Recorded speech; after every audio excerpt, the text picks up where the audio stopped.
This is how you sweep. I guess what I'm doing is holding the broom right in the crook of my elbow. I think that's the way to think about it, just like you were holding a baby in your arm. This broom, only you lower it, but you still have leverage against your arm. So that's what works with sweeping.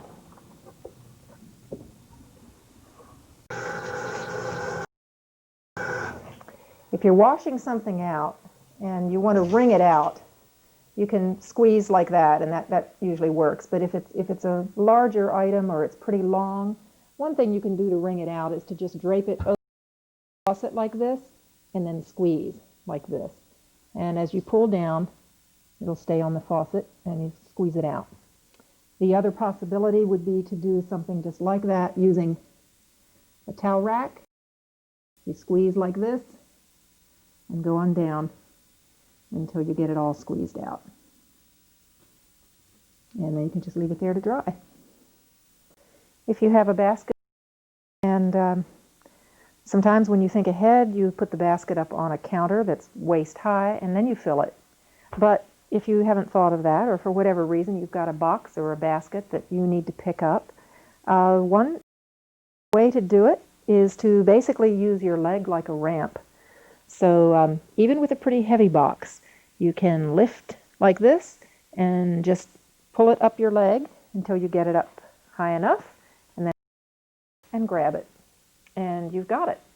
You really don't need to lean down and pick it up with both hands on both sides. One thing you'll notice when you start doing things with one hand is that if you take most books and start to read, you've got to hold the book flat in order to read, which makes it a little and which makes it a bit of a problem if you want to scratch your head or do anything else while you're reading. And certainly if you want to take notes while you're reading, you've got a problem. So it usually helps if you have a couple of other books around and you pull the top book from that stack out, and then when you open a book, you can slide it in underneath, and the weight of this book on top will hold it flat for you.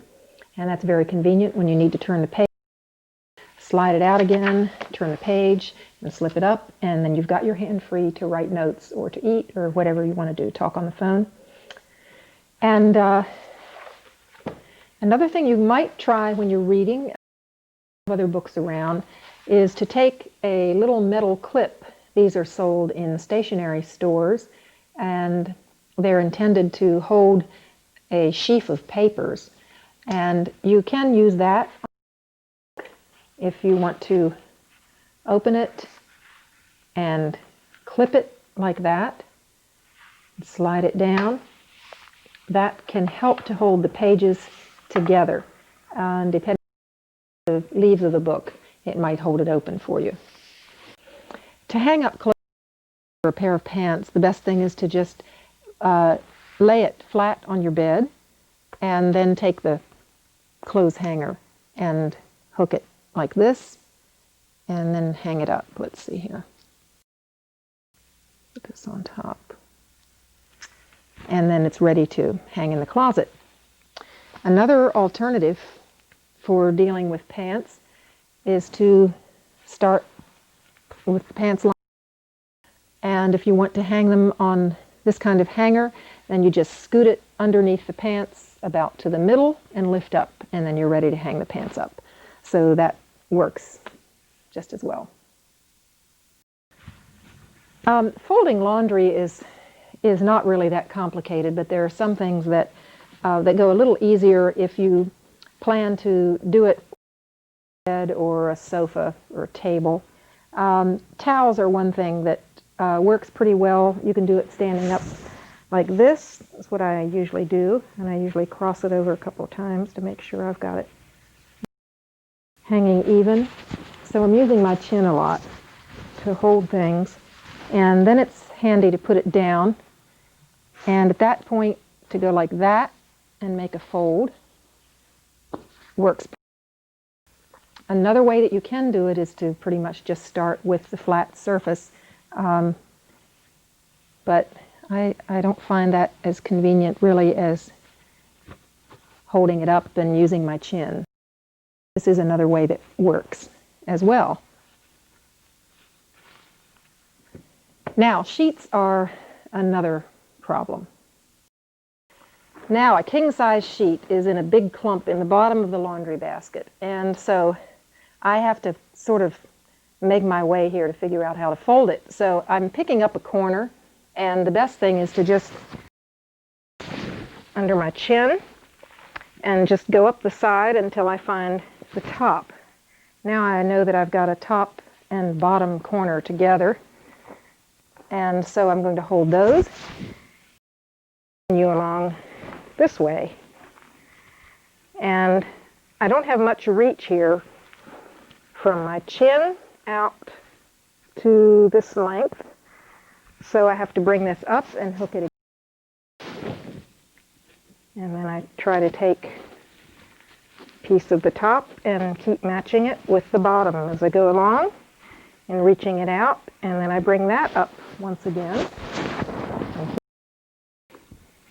This one has a border so you can see that I've got the top. Usually you just have a big hem at the top, of course. So now I've got the other end, and now I've got to unfold to go back to my beginning. Connect those two ends, and this time I'm going to use my teeth.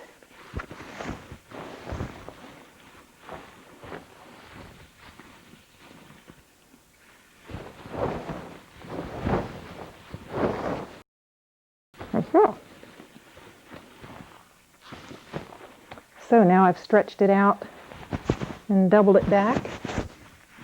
And this time I've got a couple of different edges here that I've matched with each other. And they seem to be, it's a rough job. It's not too exact, but by the time you get to this stage, you can flatten it pretty well, like that. See, it's not absolutely perfect, but it's good enough for government work. And it goes in the linen closet.